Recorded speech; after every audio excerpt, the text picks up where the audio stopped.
राधे श्याम। आइए सूर्य षष्ठी कथा के बारे में जानते हैं। ये इसे प्रतिहार षष्ठी व्रत कथा जानते हैं। इसका महात्म्य महाभारत में कहा गया है। महाभारत को धर्म ग्रंथ कहा जाता है। सभी लोग शेयर करना और नए सब्सक्राइबर को मेरा बहुत बहुत शुभकामना। सब्सक्राइब कीजिए चैनल और ये कथा आप सुनिए। कार्तिक शुक्ल पक्ष की षष्ठी तिथि को सूर्य षष्ठी प्रतिहार षष्ठी व्रत कहा जाता है। यह व्रत महान पुण्य देने वाला है। कहा जाता है, यह कथा महाभारत में कही गई है, जरा ध्यान से सुने। नारायणं नमस्कृत्य नरं चैव नरोत्तमं देवीं सरस्वतीं चैव ततो जयमुदीरयेत्। एकदा नैमिषारण्ये शौनकाद्या महर्षयः नाना दुःखयुतान् दृष्ट्वा मनुष्यांश्च दयालवः सूतमागतमालोक्य समभ्यर्च्याप्त सौहृदा पप्रच्छुरविनया नृणां दुःखनाशाय सत्तमाः। एक बार नैमिषारण्य में दयालु शौनक आदि महर्षि अनेक प्रकार के दुखातुर मनुष्य को देख करके सूत जी महाराज को प्रश्न करते कि हे सूत जी महाराज, इस संसार में मनुष्य बहुत ही दुखी है और अनेक प्रकार के रोग बीमारियों से और पुत्रहीनता से और अनेक कष्टों से, कुष्ठ इत्यादि रोग से दुखित है। उनके दुख नाश का उपाय हमको शीघ्र कहिए। सूत जी महाराज कहते हैं, हे शौनकादि ऋषियों, एक बार पुलस्त ऋषि से महाराज भीष्म ने ये कथा सुनी थी। आप उस कथा को सुनिए, ध्यान से सुनिए। यह कथा महात्मा भीष्म ने महर्षि पुलस्त से पूछा था। पुलस्त ऋषि ने कही कि मैं आपको वह कथा सुना रहा हूं जो कथा प्राचीन काल में एक बार हुई।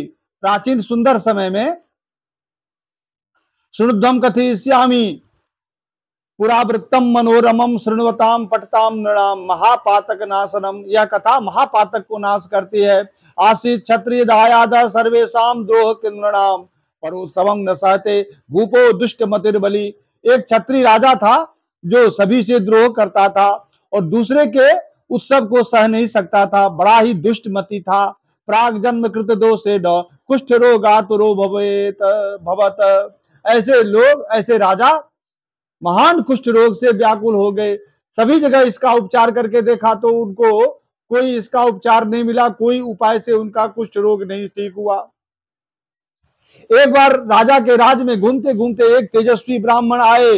तेजस्वी सर्वशास्त्रज्ञ तपस्वी करुणाद्र दे तीर्थ यात्रा प्रसंगे न तत्रापि समुपागतः तमागतम समुत्तस्थुर ददुस्तस्मै बरासनम। एक तेजस्वी ब्राह्मण जो तीर्थ यात्रा करते करते उस राजा के राज्य में पहुंचे।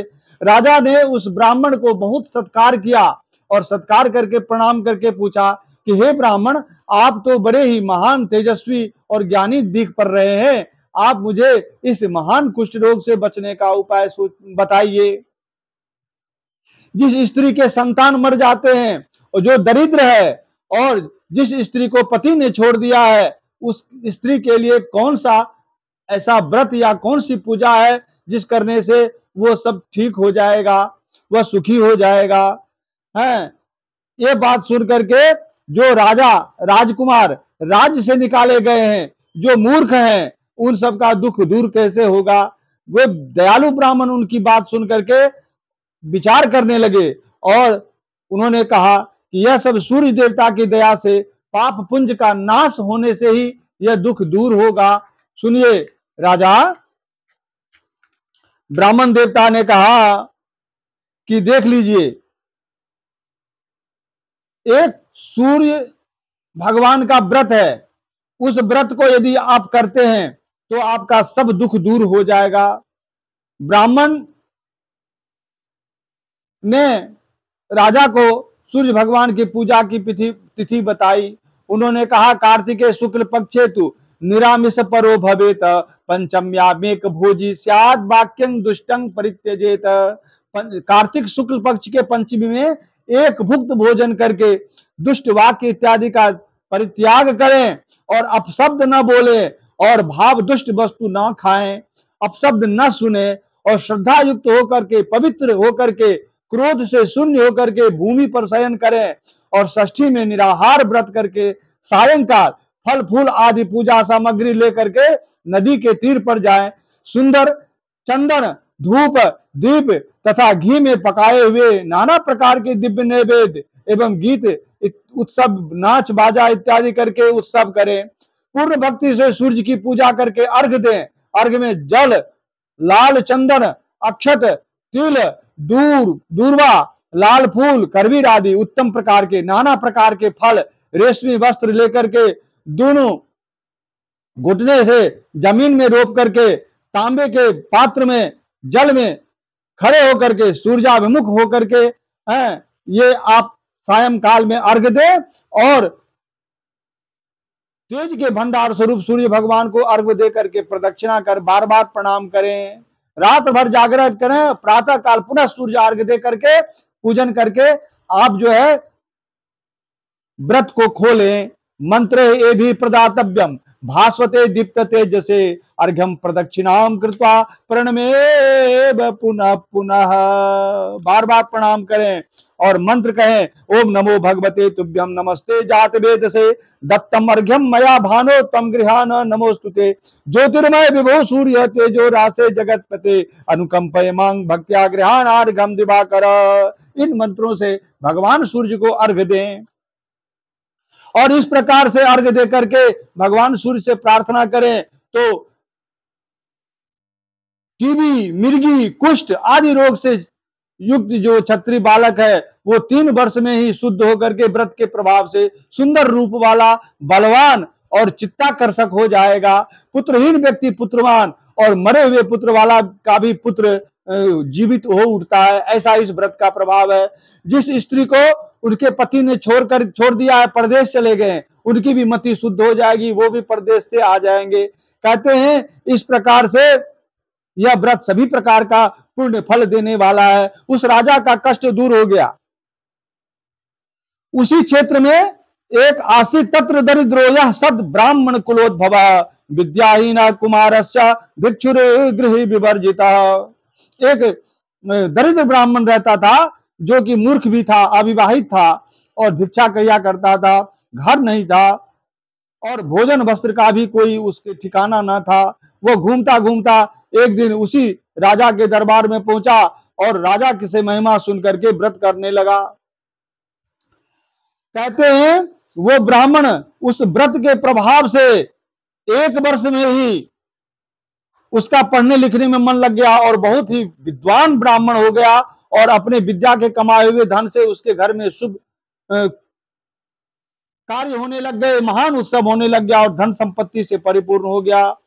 वो राजा भी बड़ा तेजस्वी और प्रभावशाली होकर के संपूर्ण संसार में विजय करने वाला हो गया। उस राजा के दरबार में जो ब्राह्मण मंत्रीगण उसको छोड़ के चले गए थे वो भी सब उसके तप के उस व्रत के सूर्य षष्ठी के व्रत के प्रभाव से वो सभी आ गए और वह राज्य अकंटक राज्य बना करके राज्य करने लग गया।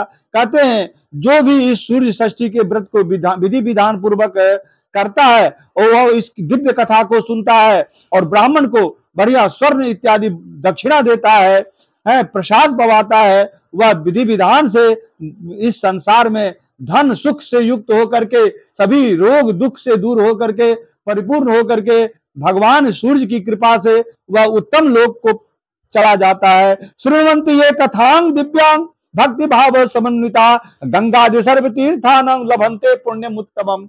गंगादि तीर्थों में जाकर के जो पुण्य प्राप्त होता है इस सूर्य भगवान की सूर्य षष्ठी प्रतिहार षष्ठी सूर्य षष्ठी का व्रत का पूजन करके भगवान सूर्य की कृपा से वह सूर्य लोक को सूर्य मंडल में चला जाता है और इस संसार में तेजस्वी होकर के सबका सम्मान का पात्र होता है और सुख का भाजन बनता है। इस प्रकार से इति प्रतिहार षष्ठी पूजा विधि, प्रतिहार षष्ठी का पूजा और कथा का यह विधान आज भगवान सूर्य के चरणों में समर्पित है। आप लोग इसको शेयर करिए और ये इस कथा का सबको पुण्य मिले, इसलिए आप इस चैनल को जरूर सब्सक्राइब करिए। मैं आपको कल गोवर्धन पूजा की कथा भी आपको कल दूंगा, गोवर्धन की भी जो महिमा जो है आपको बताऊंगा। तो प्रेम से बोलिए वृंदावन बिहारी लाल की जय, बोलिए सूर्य षष्ठी महारानी की जय, सूर्य भगवान की जय। जय जय श्री राधे श्याम।